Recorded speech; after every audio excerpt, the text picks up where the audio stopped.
တခါတော့ငါဖိုးတောင်ဆိုတဲ့သူတယောက်ရှိတယ်။သူဟာသူ့ရဲ့ဘဝအခြေအနေကိုညှင်းငွေ့နေပြီးချမ်းသာခြင်းစိတ်တွေတဖွာဖွာပေါ်လာတယ်။ဒါနဲ့ပဲသူဟာဓာပြတိုက်ဖို့ဆုံးဖြတ်လိုက်တယ်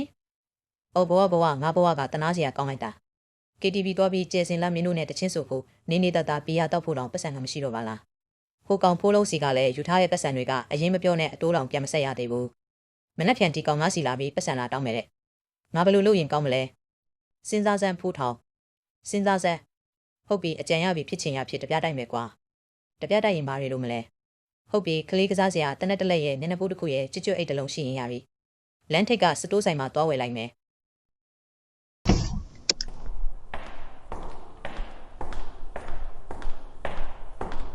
စတိုးဆိုင်ကိုတော့ရောက်ပြီ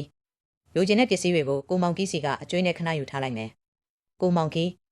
နေကောင်းလားဒီပစ္စည်းတွေယူမယ်စည်ရင်မှတ်ထားလိုက်ဗျာအေးဖိုးထောင်ကစည်ရင်မှတ်ထားတယ်မင်းယူထားတာတွေများနေပြီနောက်တစ်ခါဆိုလက်ငင်းရှင်းမရမယ်ဟုတ်ကဲ့ပါကိုမောင်ကြီးကလည်းအချင်းချင်းတွေပဲနောက်တစ်ခါဆိုရင်လက်ငင်းရှင်းပါပါလိုချင်တဲ့ပစ္စည်းတွေတော့ရပြီတပြတိုက်ဖို့ပဲကြံတော့တယ်ဟုတ်ပြီအကြံရပြီပတ်စံတွေအများကြီးရှိတဲ့ဘဏ်ကိုတပြတိုက်မယ်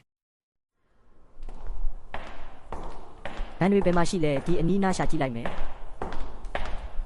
ဘဏ်ရှိရောက်ပြီးအိတ်ထဲကပစ္စည်းတွေထုတ်လိုက်မယ်ဘန်ကိုတပြတိုက်နေတယ်တဲ့ဘဏ်ကိုတပြတိုက်ပြီးပြေးသွားပြီးလိုက်ကြဟေးလိုက်ကြ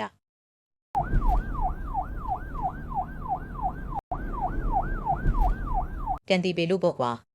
တကယ်လို့ငါတာဘန်ကိုတပြတိုက်ခဲ့ရင်သူ့လို့ဖြစ်မျိုးနဲ့ကြုံရလိမ့်မယ်